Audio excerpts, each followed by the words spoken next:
Okay? Sige po tayo. Diyan lang po muna tayo.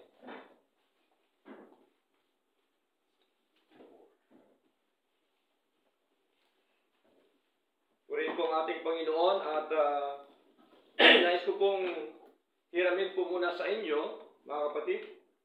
Hindi po pera, kundi yung ating puso, no, na makinig, no, na mga salita ng ating Panginoong Diyos na buhay. At dapat ay focus po tayo ngayon sapagkat napakahalaga yung aral po ng ating Panginoon na tayo po ay ma-convert, no? Tayo po ay makita po natin ang kahalagahan ng mga aral po ng ating Panginoong Diyos. Kaya napakahalaga po ang aral na ito. At ang ating aral ngayong umaga ay may kinalaman po sa ating binasa kanina sa Lumang Tipan, sa aklat po ng Psalms, mga kapatid, no? Basahin ko po sa inyo isang talata lamang po. Psalms chapter 73, verse 28. No? Sabi po dito, "But it is good for me to draw near to God. I have put my trust in the Lord God, that I may declare all thy works." Sa wikang Tagalog, "Ngunit mabuti sa akin na lumapit sa Diyos." No? "Ginawa kong aking kanlungan ang Panginoong Diyos upang aking maisaysay ang lahat ng iyong mga gawa." Our topic this morning is about truly our God is good to us. Tunay na ang ating Diyos ay mabuti sa atin. Mabuti po ba ang Diyos? Amen. Mabuti po ang Diyos sapagkat dito po sa verse 1 sa ating binasa kanina, sabi po dito ni King David, "Surely God is good to Israel." No? Hindi lamang po siya mabuti sa Israel, siya din po ay mabuti sa atin pong lahat na mga naglilingkod sa Kanya, na mga bilang anak ng Diyos, bilang mananampalataya ng ating Panginoon. Actually, sa banal na kasulatan, siya po ay mabuti sa buong sanlibutan. Basahin po natin, mga kapatid, sa aklat po ng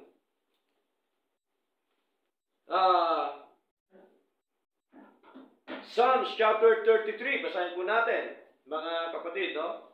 Psalms chapter 33, verse 5. Sabi po dito ni Haring David, okay, "He loveth righteousness and judgment." No? "The earth is full of goodness of the Lord." Tignan niyo po, malinaw po yun, no? Na ang lupa ay puno ng kabutihan o kagandahang loob ng Panginoon. Okay? Kaya po tayo ay mapalad sapagkat isa po tayo sa dinala ng Panginoon dito po sa Pilipinas. Diba? Proud ba tayo na dito tayo ngayon dinala ni Lord? Huwag tayo mainggit sa mga ibang bansa na nagsisiyaman. Alam niyo po ba, napakapalad po natin dahil dinala po tayo dito ni Lord. No? Dito sa Pilipinas. Hindi lamang sa Pilipinas, kundi dito sa Kalikid. Di ba? Oh, samantala ako sa Mindanao, nakarating ako dito. Ano naman ang malay ko na ito pala yung madatnan ko? Di po ba? Ano ang malay ko? Malay nyo, malay natin lahat. Ito po ay kalooban po ng Diyos. Amen po? Amen. Dinala po tayo ni Lord dito. Si nanay, gano'n din, malayo din. O si tatay, malayo din po. Lahat tayo. Hindi naman tayo taga rito. Tama? Bakit po tayo pinagtagpo ng Diyos? Amen. Di po ba? Sapagkat tandaan po natin, merong dakilang layunin ang Diyos. Tama? Amen. Lagi po natin isipin yon. na merong dakilang layunin ng Diyos dahil po yung ating Diyos, no, mabuti po sa lahat. Di po ba? Minsan, nagbibiyahe tayo, meron tayong nabasa sa likod ng ibang sasakyan. Anong sabi? God is good all the time. Tingnan niyo po. Totoo po ba yan? Totoo po. Sa lahat na oras po ay mabuti ang ating Panginoon. Okay? Tanggapin natin, ano man ang nangyari sa buhay natin, mabuti pa rin ang Diyos. Amen po? Hindi yung malakas ka lang, mabuti si Lord. Pagka ikaw lupay-pay na, ay wala na, Lord, di ka pala mabuti. Hindi po ganoon, mga kapatid. Ano man ang kalagayan natin sa buhay, tandaan po natin, merong dakilang layunin ang Diyos. Kaya huwag po tayong magtampo sa Lord. Amen po? Huwag po tayong magtampo. Sila Lord, bakit pinayaman mo yan po ang kalooban ng Diyos, tama? Yan po ang gusto ng Panginoon. Di po ba? Okay? May baga sa kung tayo ay may kalayaan, mamili, si Lord, lalo na higit sa lahat. Meron po ba si Lord kalayaan mamili? Oo. Tingnan niyo po. Kaya pinili niya yan, yung mga nanalo ngayon. Niwala ba tayo? Yes. Biblical po yan na si Lord ang siyang naglalagay, mga kapatid, sa mga pwesto po na yan. Tandaan po natin. Kahit po anong gawin ng tao, kung hindi talaga siya ilagay ni Lord, hindi po talaga yon. Kahit maglupasay pa siya dyan. Kahit man ubusin pa niya ang kanyang kayamanan, kapag ka hindi talaga siya ilagay ng Panginoon, hindi po talaga, mga kapatid. Sapagkat tandaan po natin, ang buhay po natin, nakadepende sa biyaya ng Diyos. Amen po? Kaya napakabuti po ng ating Panginoon. No? Biro mo po sa buong sanlibutan, no? Mabuti po yung ating Diyos, atin pong binasa kanina. Goodness of God, perfection of His character, no? Merciful and just. Tingnan niyo po, si Lord po talaga ay mabuti sapagkat yung dahil sa kanyang ipinakita, dahil sa kanyang ginawa bilang Diyos, sa kanyang character, mga kapatid, sa kanyang kaawaan, at sa kanyang hustisya, talaga hong mabuti po ang ating Panginoon. Tandaan po natin, siya po ang banal na hustisya. Right? Amen. Siya po ang banal na hustisya. Mga kapatid, kahit man anong gawin, mga minamahal na mga tao sa atin, talaga hong mananaig at mananaig po ang hustisya po ng ating Panginoon. Kaya, dito po sa ating binasa sa Psalms chapter 73, verse 28, sabi po dito, but it is good for me to draw near to God. I have put my trust in the Lord God, that I may declare all thy words. Bakit sinabi po ito ni David? Sapagkat ang katwiran po ng David, ang Diyos ay mabuti. Amen po? Kaya tatlong bagay ang nais ko pong ibigay sa inyo. There are three important things to do na dapat po natin gawin sa ating paglilingkod na ito. Number one, it is good for us to draw near to God. Mabuti para sa atin na manatili, manahan sa Diyos. Totoo po ba yan? Amen. Mabuti po yun, mga kapatid. Kung ang Diyos ay mabuti, dapat gawin din natin ang kabutihan para sa Lord. Amen po? Yun kasi ang ating tinatawag po na response bilang mga anak po ng Diyos, bilang mga lingkod ng ating Panginoong Diyos na buhay. Pag sinabi pong manahan sa Panginoon, ibig sabihin ay manahan tayo sa pananalangin po sa Lord. Amen po? Araw-araw dapat manahan tayo sa pananalangin sa Lord. Araw-araw dapat manahan tayo sa pagbabasa ng mga salita ng ating Panginoon, sapagkat yun po ay napakabuti po yan, mga kapatid, sa harapan po ng ating Diyos. Okay? Kaya, mas maganda, mainam, mabuti na tayo po ay sumunod sa Diyos kaysa sa mga tao. Basahin po natin, aklat po ng Acts. Anong sabi po dito ni Pedro, mga kapatid? Book of Acts, chapter 5, verse 29. Sabi po dito ni Pedro, Acts chapter 5, verse 29.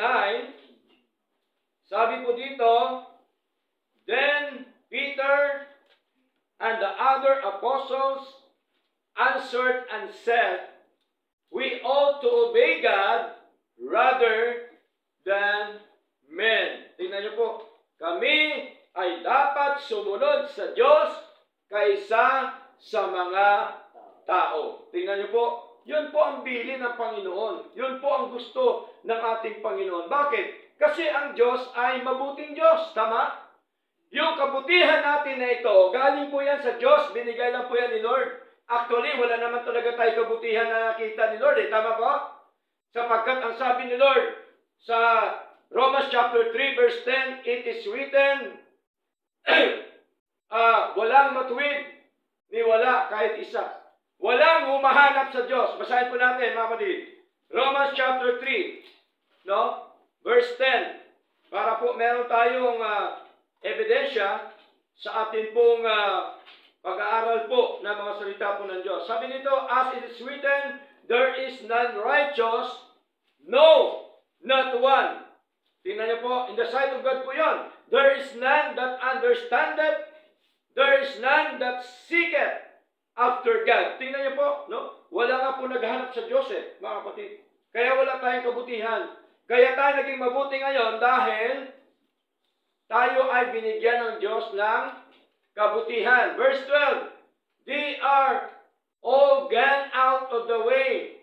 They are together become unprofitable. There is none that doeth good. No, not one. Wala po ni kahit isa sa atin, mga kapatid, na gumagawa ng mabuti.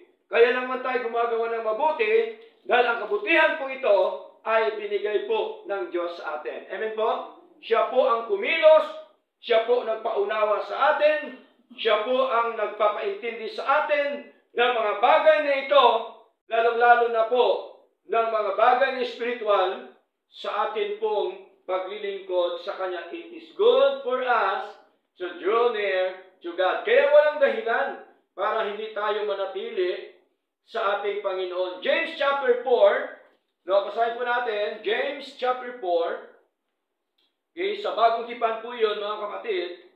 James chapter 4, verse 8. Ano po sabi dito, mga kapatid? James chapter 4, verse 8, sabi dito, Draw nigh to God, and He will draw nigh to you. Cleanse your hands, ye sinners, and purify your hearts, ye double-minded. Tingnan niyo po, malinaw po, yung mga dalawang kaisipan dyan sa Diyos, sabi ni Lord, ay dalisayin daw natin yung ating mga puso. Kaya sabi ni Lord, magsilapit kayo sa Diyos, manahan kayo sa Diyos, at siya'y lalapit sa inyo o siya'y mananahan din sa inyo. Tingnan niyo po, ito po ay in-address po niya sa mga mananampalataya, sa mga anak ng Diyos. Kailangan natin ang Diyos sa buhay po natin. Bawat oras, bawat minuto, bawat segundo ng buhay po natin, kailangan po natin ang ating Panginoon. Kaya, lagi tayong lumapit po sa Kanya. Lagi tayong magbigay ng oras, magbigay ng panahon sa ating Panginoon, sa pamamagitan ng ating pananalangin, sa pamamagitan po ng ating pagbabasa ng mga salita niya. Ngayon, sabi din po dito sa aklat po ng Hebreo, chapter 10, verse 22, sabi po dito ni Pablo, let us draw near with a true heart. Okay? Kung lalapit man tayo sa Lord na hindi totoong puso, wala din po yun. Amen po? Ang gusto ni Lord, true heart. Yung totoong puso, bukas ang puso, tunay na motibo sa paglapit sa ating Panginoon, in full assurance of faith, lubos na pananampalataya sa ating Panginoon, having our hearts sprinkled from an evil conscience and our bodies washed with pure water. Dito po, kung ating ugatin, at tinatawag po na pure water, sa 1 John, tinutukoy po dito, which is the blood of our Lord Jesus Christ. Yan po ang nabuhugas ng ating mga kasalanan, mga kapatid. No? Yan po ang nagwiwisik, sprinkled from an evil conscience sa buhay po natin. Kaya mahalaga po yung ating pananatili, paglilingkod, pagpapatuloy sa ating Panginoong Diyos na buhay. At tandaan po natin, habang tayo nabubuhay pa, ay hanapin natin ang ating Diyos. Ano ibig sabihin hanapin? Literal po ba? Nahanapin natin si Lord? Literal po ba? Ay, pupunta ako sa Amerika, hanapin ko si Lord doon. Ay, punta ako sa ibang bansa, hanapin ko si Lord doon, baka nandoon. Hindi yung literal yan. Pag sinabi po ni Isaiah, chapter 55, verse 6, seek ye the Lord while He may be found. Hanapin ang Diyos habang siya ay masusumpungan. Hindi mo yan literal. Ibig sabihin, pag sinabing hanapin natin ang Diyos, hanapin natin ang kanyang katwiran, ang kanyang kalooban, sa kanyang mga salita. Mga kapatid, yun pong ibig sabihin. No? Habang na masusumpungan natin, kasi buhay pa po tayo sa mundo, tama po?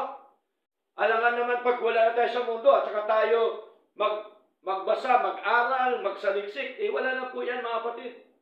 Wala na po tayo dito sa lupa.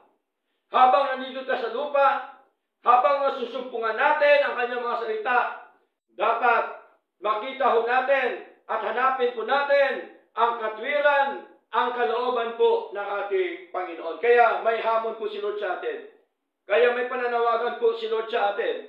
Ano ang pananawagan niya, Pastor? Matthew chapter 28. Basahin po natin mga kapatid. Ito po pananawagan ni Lord sa atin, mga minamahal. Matthew okay. Sorry po. Matthew chapter 11 pala mga kapatid. Matthew chapter 11 verse 28. No? Matthew chapter 11 verse 28 up to verse 30. Sabi po ni Lord, come unto me, all ye that labor and are heavy laden, and I will give you rest. Tingnan niyo po, no? Magsiparito sa akin kayo. O magsiparito kayo sa akin, kayong lahat na nangapapagal at nangabigatang lubha, at kayo'y aking papagpahingahin. Ito pong kapahingahan po ito, mga kapatid. Hindi po ito yung kamatayan ng isang tao. No? Ito kapahingahan na ito, kapahingahan ng ating kaluluwa. Ibig sabihin, kapag tayo ay sa Lord, payapa tayo. Amen? Pag sabing pahinga, payapa tayo, wala tayong ibang kaguluhan, wala tayong ibang inintindi sa buhay na ito, kundi ang kapayapaan po ay nasa atin, bigay po ng ating Panginoon. Kaya nga, sabi ni Lord, come unto me, all ye that labor and are heavy laden. No? Meron man tayong mabigat na mga problema, mga suliranin, pagsubok sa buhay. Meron man tayong mga bagay na nakapagbigat sa ating mga kapatid. Sabi ni Lord, come unto me. Lumapit po tayo sa Diyos. At ang lahat natin ng mga bagahe na ito sa likod, ang daladala natin na mabigat na mga bagahe, dapat isurrender po natin sa ating Panginoon. Amen po? Kapag once kasi na maisurrender mo na ang mabigat sa buhay mo, ang bagahe na daladala mo mula noon pa hanggang ngayon, daladala mo, aba mahirap po kumilos. Tama po? Wala kang kapahingahan sa buhay. Okay? Pero kung ito po ay ipagkatiwala mo sa Diyos, ibigay mo sa Diyos, meron kang kapahingahan at lalong-lalo na ang sabi ng Panginoon, come unto me. Verse 29, take my yoke upon you and learn of me. Yung yoke na tinutukoy dito, which is the Word of God. Take my yoke upon you and learn of me. Mag-aral kayo sa akin. Tingnan niyo po, kaya tayo nag-aaral ng mga salita po ng Diyos. Tama?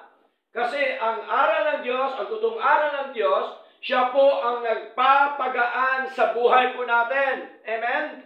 Kaya dito, sabi ni Lord, for I am meek and lowly in heart, ang ating Panginoon, and ye shall find rest unto your souls. So, sa pamagitan noon, mga kapatid, na atin pong na tayo mag-aral sa Panginoon sa kanyang mga salita, ibig sabihin po, hinahanap natin ang kapahingahan ng ating mga kaluluwa. Verse 30, sabi dito, for my yoke is easy.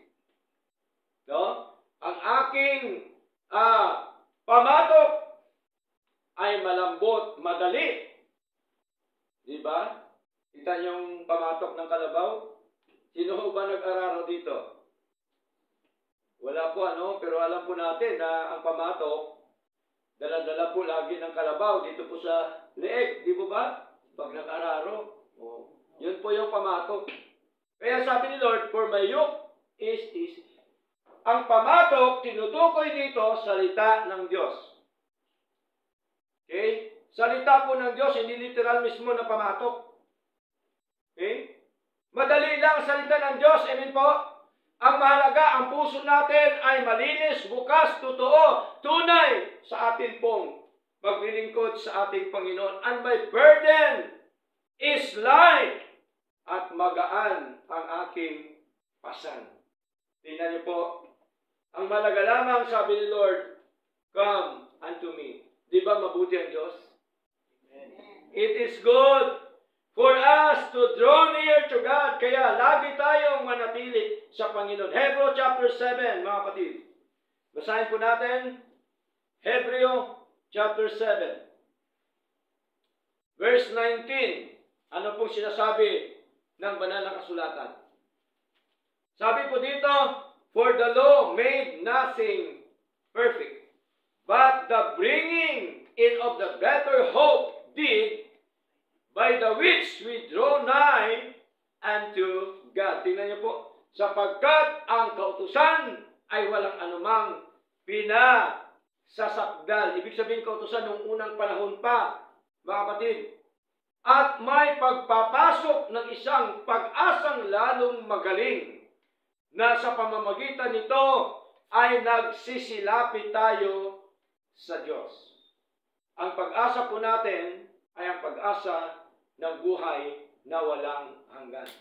Kaya ang mga binigyan ng buhay na walang hanggan ng ating Panginoon, kasama po tayo doon lahat, lumalapit po yan sa ating Panginoon. Kaya mahalaga yung ating paglapit po sa ating Diyos na buhay. Hindi puro salita lang, Lord, lalapit ako sa iyo, pero wala ka namang ginagawa. Without action. Wala din po yun, mga kapatid. No? Wala kang paglapit doon. Ibig sabihin, with action, kailan may gawa ka, ginagawa mo yung tungkulin mo sa Diyos. Amen? Ginagawa mo kung ano ang kalooban ng Diyos sa buhay mo. Sapagkat malinaw po, truly our God is good to us.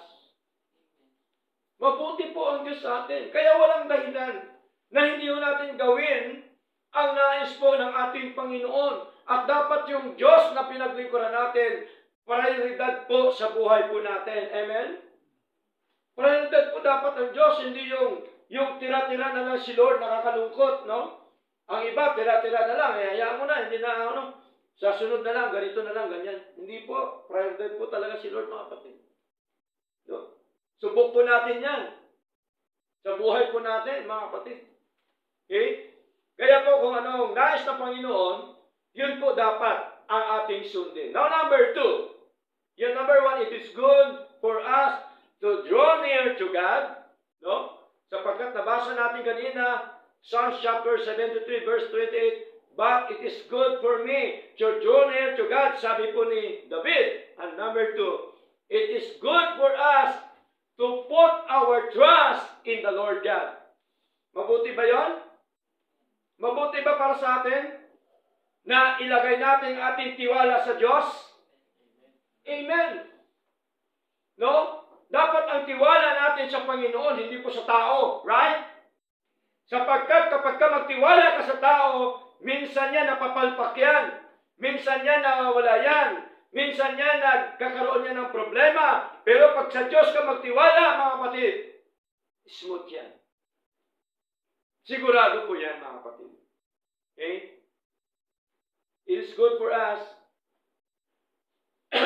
to put our trust in the Lord God. Pag sabi pong ilagay natin ating tiwala sa Diyos, dapat naka-fix po yan. Naka-fix ba ang ating tiwala sa Lord? Amen. Naka-welding po ba? Amen. Pag sinabi kasi naka-fix, talagang dapat kapit na kapit po yan. Di po ba? O baka naman ang nilagay mo rugby lang. Meron kasi pandikit, nilalagay rugby lang no? Madali lang matanggal. Pag nabasa yan, tanggal na. Dapat welding. Matibay. Hindi mabaklas. Di ba? Kahit anong gawin. Dapat ganun po ang ating paniniwala sa Lord. Naka-fix dapat yung puso natin sa pagtiwala sa ating Panginoon. Basahin po natin Psalms chapter 112. No? Old Testament po tayo, mga kapatid. Psalms chapter 112 verse 7. Ano sabi po ng ating Panginoon sa pamamagitan po ni David? He shall not be afraid of evil tidings. His heart is fixed, trusting in the Lord. Sino hong tinutukoy ho dito? Kanino po ito naka-address? Sa mga Israelites during the time. Ito pong sinabi ni David. Nang sabi po ni David, his heart is fixed, trusting in the Lord. Ang kanyang puso ay matatag o nakaukit, no? Yung naka-fix na tumitiwala sa Panginoon. Hindi po pwede sa Lord na magtiwala ka ngayon, bukas wala na. Hindi po pwede sa Lord na magtiwala ka ngayon para makuha mo lang gusto mo. Pag nakuha mo lang gusto mo, wala na. Hindi po ganon, kapatid, ang paglilingkod sa Lord. Amen? Ano man ang nangyayari sa buhay po natin, dapat magtiwala tayo sa ating Panginoon. Amen po? Sapagkat ang Diyos na ating pong pinalingkuran ay Diyos ng mabuti, Diyos ng lahat ng mga bagay. Ano man ang mangyari sa buhay po natin, dapat magpatuloy po tayo sa ating pong pagtiwala sa ating Panginoon. Magpatuloy tayo sa ating paglilingkod sa Diyos. Magpatuloy tayo sa anumang nais at kalooban po ng ating Panginoon. Okay? Psalms chapter 37 verse 3. Anong sabi? Trust in the Lord and do good. Magtiwala sa Panginoon at gawin ang mabuti. Kahit kailan po si Lord, di naman tayo tinuturuan na gumawa tayo ng masama. Amen po? Amen. Ano ho ang madalas, ano ho ang lahat na tinuturo ni Lord? Gumawa tayo ng mabuti. Pero tandaan po natin, napaka-importante, napakahalaga na tayo po ay magtiwala sa ating Panginoon ang higit pa na pagtiwala sa sinumang tao sa mundo ito. Tama po? Okay? So, napaka-importante po yun, mga kapatid. No? Ano pa po sabi dito? Sa Psalms chapter 37, mga kapatid.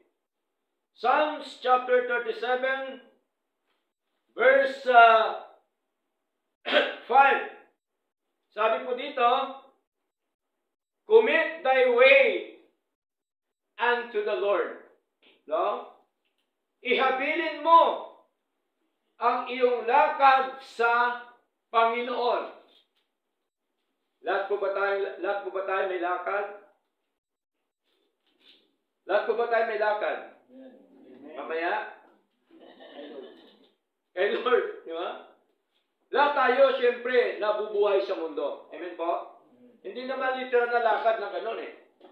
Lahat tayo nabubuhay sa mundo, lumalakad ang buhay po natin. Kaya sabi po, i-commit na natin ang ating sarili sa Lord. Amen po? Totoo na dapat yung ating paglilingkod sa Lord. Wala na tayong magtira-tira pa, dapat 100%.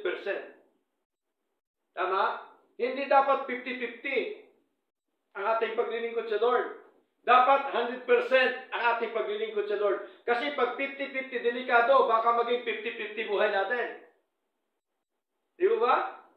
Dapat 100% yung ating commitment sa ating Panginoon. At ano pa pagsabi? Trust also in Him.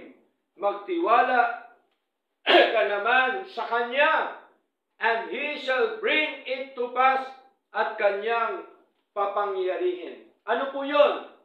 Yung mga desire ng puso natin, amen po? Amen. Yung mga pinapanalangin natin sa Lord, ano man ang ating mga pinaplano, papangyarihin po yan ni Lord. Basta mahalaga, magkaroon tayo ng commitment, tunay na commitment sa ating Panginoon, tunay na pagtiwala sa ating Panginoong Diyos na buhay. Hindi yung trust lang, kundi talagang trust, mga kapatid. Okay? Baka katagalan, baka magiging trust ka na lang yan. No? Maraming nagtitiwala noon, ngayon, hindi na trust ang ang nangyari. Trust ka na. Diba? Basurahan na. Diba? So, napakahalaga po, mga kapatid, na sabi po sa ating paksang pangalawa, it is good for us to put our trust in the Lord God. Mabuti po sa atin, mga kapatid, nang magtiwala sa ating Panginoon. So, yun po ang pangalawang mahalaga, importante po sa buhay po natin. Proverbs chapter 29. Basahin po natin. Napakarami pong talata, mga kapatid. Proverbs chapter 29, verse 25. Anong sabi? The fear of man bringeth a snare, but whoso putteth his trust in the Lord shall be safe. Gusto mo ba ng safe na buhay? Gusto ba natin ng safe na buhay? Amen. Anong gawin natin para safe buhay natin? Magtiwala sa Diyos. Okay? Magtiwala sa Diyos, mga kapatid. Napakahalaga po yun. No? Napakahalaga ang ating pagtiwala sa ating Panginoon para maging safe ang buhay po natin sa mundo. Kailangan natin pagtiwalaan ng buong puso natin 100% ang ating Panginoong Diyos. Tingnan niyo po. Number 1, lumapit tayo sa Diyos. Number 2, magtiwala tayo sa Diyos. At ang number 3, it is good for us to declare all the works of God. Tingnan niyo po. Yung mabuti para sa atin na atin pong sabihin, ideklara ang lahat ng mga gawa ng ating Panginoon. Pastor, hindi ko kaya yun. Ang lahat ba talaga? Lahat po nalalaman natin sa Lord. Amen? Hindi talaga natin kaya yun. Yung lahat na ginawa ng Diyos, hindi naman natin alam ang iba. Tama? Anong ibig sabihin ng lahat? Lahat ng mga natutunan natin sa mga salita po ng Diyos. Amen po? Siguro naman, sa ilang taon natin na dumalo sa gawain, meron din tayo siguro tutunan kahit papaano. Tama po? Meron po kaya? Amen. O kaya konti lang. Meron po kaya tayo natutunan sa Lord? Amen. Hindi ho lahat-lahat yun na sinasabi. All without distinction po yun. No? Ibig sabihin yung lahat mo lang na natutunan, ipahayag ang kanyang mga salita. Lalo-lalo na po sa tinatawag na doctrine of grace. Dapat alam po natin yan. Okay? Kaya maraming Kristiyano ngayon, hindi tumatagal dahil ang pundasyon ay mahina. Ibig sabihin, walang alam sa mga salita ng Diyos.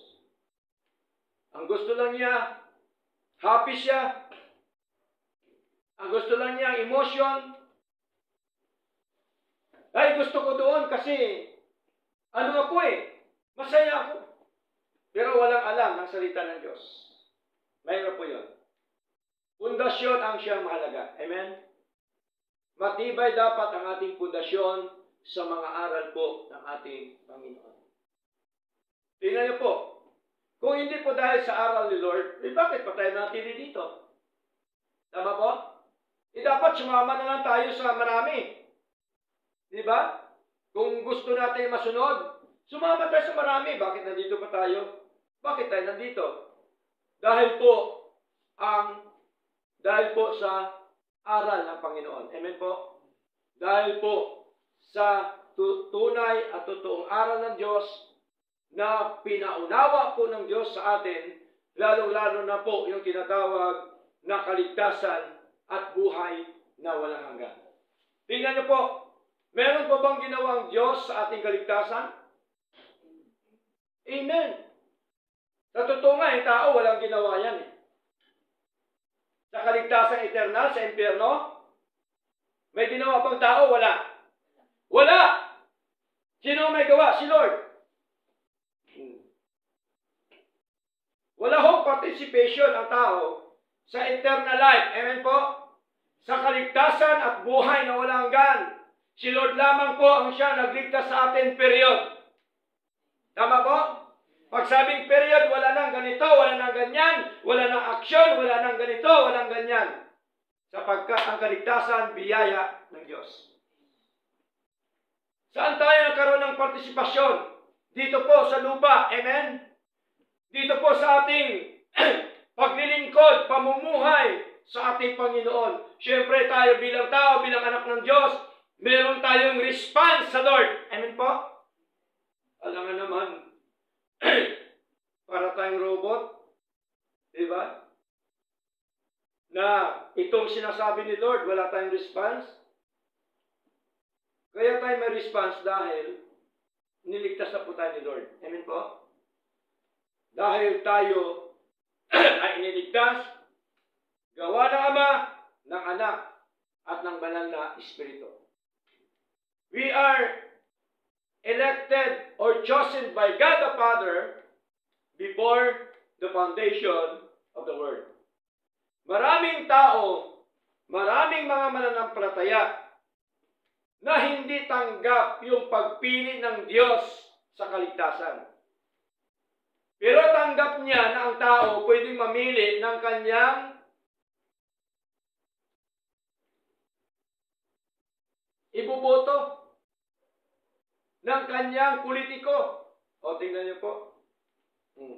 Noong eleksyon, may pinili ba tayo? Siyempre, may pinili tayo. Ang problema, ang gusto ng mga tao, sila lang mamili, si Lord ayaw.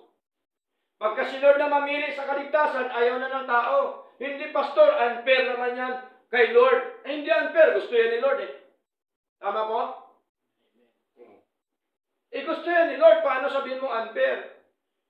Bakit nung lindol ang ibang lugar? Dito sa kabanatuan, hindi dilindol, ba't hindi mo sinabing unfair si Lord? Hello? Di ba? Walang unfair doon. Gusto yan ni Lord eh. Who are we to question God? Sino ba naman tayo na magtanong sa Panginoon, Lord, unfair ka yata kasi meron kang hinirang sa mundong ito. Meron kang pinili sa mundong ito. Di po ba? Hindi po. Sabi po ng 1 Peter chapter 1 verse 2, elect according to the foreknowledge of God the Father. Hinirang ayon sa unang pagkaalam ng Diyos Ama. Ibig sabihin, alam na po niya yun. Dapat alam natin ang doktrina na ito, mga kapatid. Amen po? Na ang kaligtasan po ay biyaya ng Diyos. Pag sabing biyaya, gawa lamang po ng ating Diyos. Ano naman ang papel ng ating Yesu Kristo? Tinubos niya tayo. Sinong tinubos? Yung mga hinirang ng Ama before the foundation of the world. Tayo po yun. Tinubos ng ating Panginoong Jesucristo. Pastor, paano yung ibang tao sa labas? Hindi naglilingkod sa Lord. Anong tingin mo doon? Ligtas ba sila o hindi? Ang isasagot ko po dyan, si Lord nakakaalam. Amen po? Hindi tayo pwede mag-judge. Tama? Sa kaligtasang eternal, hindi tayo pwede mag-judge. Si Lord nakakaalam kung sino ang kanyang hinirang. Amen? Si Lord nakakaalam kung sino ang kanyang tinubos. Pero tandaan po natin, hindi lahat ng mga tao sa buong mundo, all without exemption, tinubos ni Kristo. Bakit? Kasi, kung ang lahat ng mga tao na tinubos ni Kristo, wala na mapunta sa impyerno. Kung ano ba ibig sabihin, mga kapatid? Pag sabing, for God so loved the world, yung world na ito po yung mga tao ng Diyos. Ito po yung mga hinirang ng Diyos before the foundation of the world. Kapatid, wala pa tayo sa mundo, meron na pong pinili ang Diyos sa kaligtasan. Amen? Kaya ba gawin ng Diyos? Amen. Kaya gawin ng Diyos. Pinakamakapangyarihan siya. Kita mo, ang buhok natin bilang ng Diyos. Sinong tao nakakabilang ng buhok? Diba? Kahit nga kalbo, katulad ko, hindi mabilang. Lalo na yung makapal. Di ba, tatay? Hindi natin mabilang ang buhok. Pero sabi ng Biblia, bilang ni Lord ang ating mga buhok. Makapangyarihan ng Diyos. God is God. He does His will. Okay? Ang Diyos ay Diyos. At nagagawa niya ang kanyang kalooban. Ngayon, paano naman tayo nagbago? Dahil po sa pagkilos ng Espiritu ng Diyos sa buhay po natin. Amen po? May nagbago ba sa atin? Meron po ba nagbago? Baka ganun pa rin, delikado. Di ba? Baka yung dati mong pagmumura, ganun pa rin. Walang pagbabago. No, dapat may pagbabago. Amen po? Kung ikaw ay nakipag-isa kay Kristo, sabi ni Pablo, isa ka ng bagong nilalang. Hindi yung babalik ka sa tiyan uli ng nanay mo para ka ipanganak uli. Hindi po. Pag sabing bagong nilalang, binago ka na ng kapangyarihan ng Diyos. Amen po? Yun po yung ibig sabihin, mga kapatid. May pagbabago sa buhay po natin. Di ba? Ang lahat natin ng mga ero noon dapat wala na. Anong ero? Lasinggiero, di ba? Sugaliero, bababaero. Wala na yon kasi nga, binago na tayo ni Lord. Tama po? Yun pong ibig sabihin yung pagbabago. Di po ba? May pagbabago talaga. Kung totoo ka na naglilingkod sa Diyos, talagang babaguhin ka ng ating Panginoon. Si Lord po ang siya nagbabago ng buhay po ng isang tao. So malinaw po yan. It is good for us to declare all the works of God. Kaya nga po, 2 Timothy, basahin po natin. 2 Timothy, chapter 1, verse 9. Okay? 2 Timothy, chapter 1, verse 9. Sabi po dito, who hath saved us and called us, sinong ho? Si Lord. Okay? Na siya sa atin ay nagligtas at tumawag sa atin ng banal na pagkatawag and called us with an holy calling, not according to our works, not according to my works, not according to your works, not according our works, but according to His own purpose and grace. Tayo pala niligtas ni Lord dahil ayon sa kanyang layunin at biyaya. Tingnan niyo po, yun palang dahilan kung bakit tayo iniligtas ng Panginoon, mga kapatid. Which was given us, na tayo ay binigay. Kanino? In Christ Jesus. Binigay tayo kay Kristo. Kaya tayo tinubos. Amen po? Kailan tayo binigay? Before the world began. Wala pa tayo sa mundo. Wala pa po ito ang mundo. Binigay na po tayo ng Ama. Hinirang na po tayo ng Ama. Ibinigay na po tayo sa ating Panginoong Hesukristo para tubusin. Yun po ang kaligtasan at buhay na walang hanggan. Next, 2 Thessalonians chapter 2 verse 13. Sabi ni Pablo, but we are bound to give thanks always to God for you, brethren, beloved of the Lord. Tingnan niyo po, naka-address sa brethren, sa mga kapatid sa loob ng church. Because, pinaalala po ni Pablo, because God hath from the beginning chosen you. Pinili kayo. Hinirang kayo. Saan?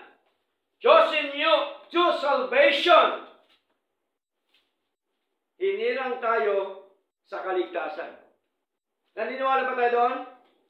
Amen. Biblical. Malinaw, sinasabi po ni Lord. Hinirang tayo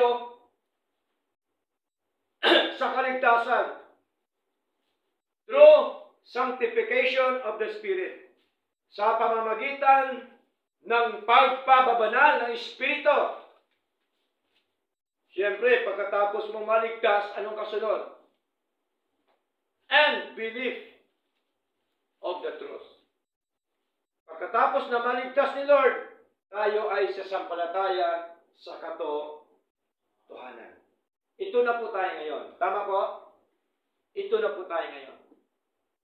Sumasampalataya sa katotohanan ng ating Panginoon. Kaya po, lagi po nating tandaan na ang ating kaligtasan po ay gawa ng Diyos lang. Huwag nating kalimutan po yun. Maraming nangangaral po ngayon, marami pong mga ginagawa sila. Diba? Marami silang sinasabi tungkol sa kaligtasan. No? Meron dyan, magbigay ka lang sa simbahan, ligtas ka na. Para sa mayaman po yun. Tama po? Kasi kung wala kang ibigay, kawawa ka, hindi ka pala ligtas. Meron naman nagsabi, basta, tanggapin mo lang si Kristo, ligtas ka na. Kung hindi mo tanggapin, impyerno ka. May talata ba sa Biblia? Wala. Dinajudge mo na ang tao na may impyerno. Di ba ba? Sa atin, hindi ho ganon, mga kapatid. Sa atin, ang mga may puso na nagtiwala sa Diyos, naglilingkod sa Diyos, yun po ang mga ligtas. Amen? Yun po ang mga hinirang ng Diyos before the foundation of the world. Bakit? Kasi po, nandun ka sa gawain ng Diyos. Ang nakikinig ng mga salita ng Diyos ay sa Diyos. Amen po? Pag sa Diyos ka, ligtas ka na po ba o hindi pa? Ligtas na, hindi mo naman gagawin ang tungkol sa Panginoon kung hindi ka ligtas. Amen po? Kaya ang kaligtasan, gawa po yan ng Diyos, mga kapatid. Hindi dahil sa pagdidikta ng pastor. Hindi po. Hindi totoo po yan. Wala po sa Biblia yan. Tapos, sa kanila, pagka tinanggap mo na si Kristo, may utang na loob ka na sa pastor. Mabuti nga, pinatanggap kita eh. Kung hindi kita pinatanggap, impyerno ka. Kaya bigay ka. Bigay. Bigay ka. Sasakyan. Nagsiyaman. Nakakalungkot, maraming nadaya. Maraming na-scam ngayon.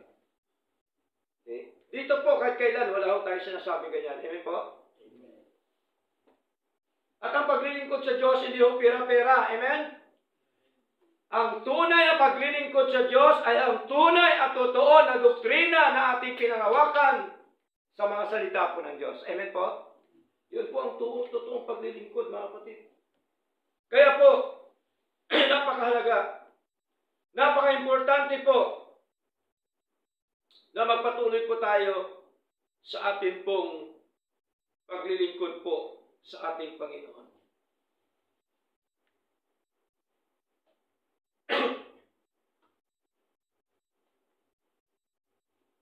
Nasa, na po tayo ngayon? Sa conclusion po natin, mga kapatid. Basahin po natin, mga kapatid, Titus, chapter 3, verse 14.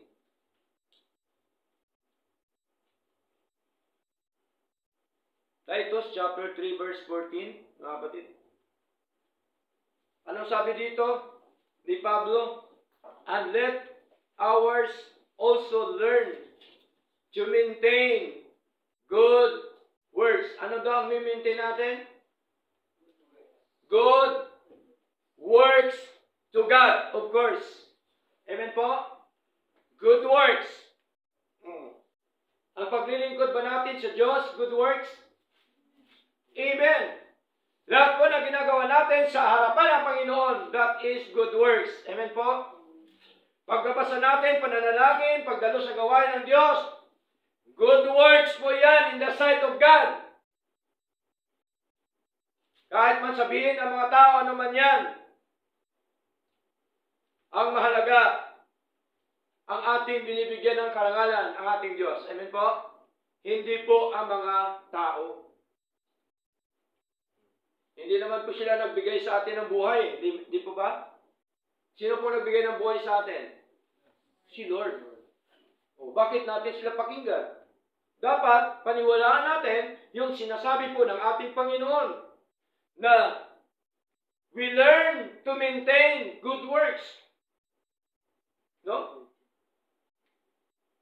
Ang sabi po dito, for necessary uses. Tingnan niyo po. No? Pag sabi pong necessary, ano po ibig sabihin? mahalaga, importante na gawin po natin sa ating po paglilingkod na ito.